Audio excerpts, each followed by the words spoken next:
Hi. She's very scared. Tell me what's going on. Well, I'm a Christian, and my parents are Muslim. They're extremely devout, and they can't know about my faith. Well, they do now, but they've threatened to kill me. I don't know if you know about honor killing, but this faith that you guys don't understand. Islam is very different than you guys think. They have to kill me. My blood is now halal, which means that because I am now a Christian, I'm from a Muslim background, it's an honor. If they love God more than me, they have to do this. And I'm fighting for my life. You guys don't understand. They don't understand. What did your father say to you? He said he would kill me, or he's going to send back to Sri Lanka when he put me in asylum. He said they go crazy. It's okay.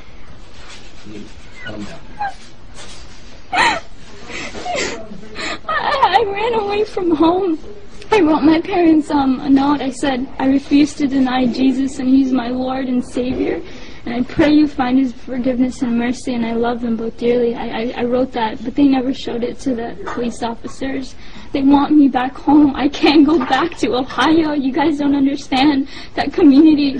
Like, I will die within a week. Like, my life is at stake. But my dad threatened me. I was ready to die. These were my thoughts, that I'll be a martyr for Christ. Let it be so.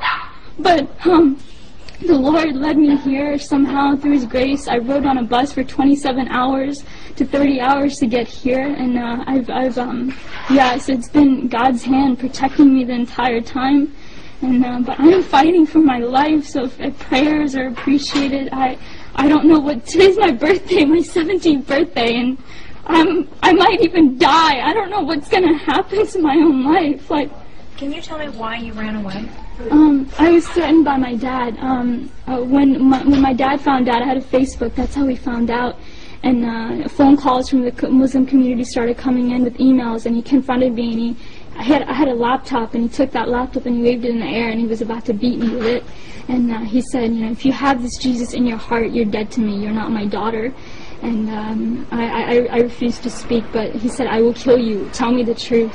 And these words, bad words, he cussed words, and so I knew that I had to get away. A couple of weeks later, even I told my dad that I needed to learn more about Islam because I was scared.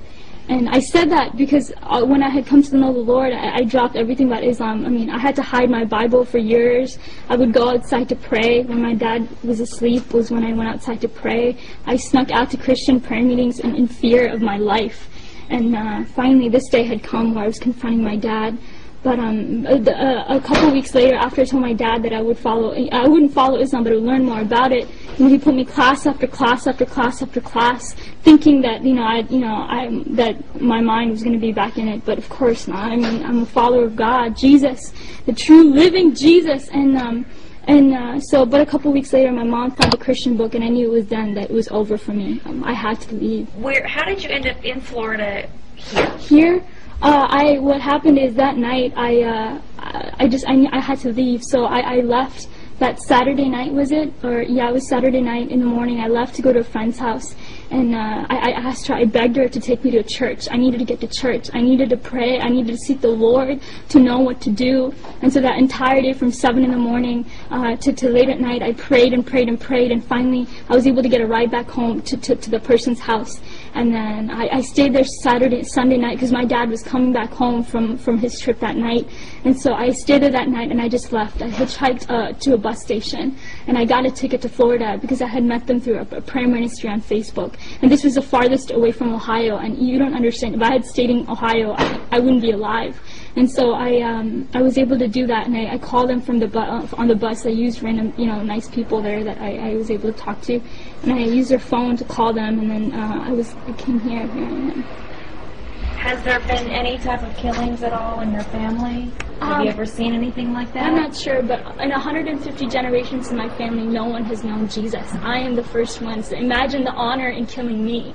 Like, there is great honor in that. Because if they love Allah more than me, they have to do it. It's in the Quran. Yes. And you can, give them knowledge about it.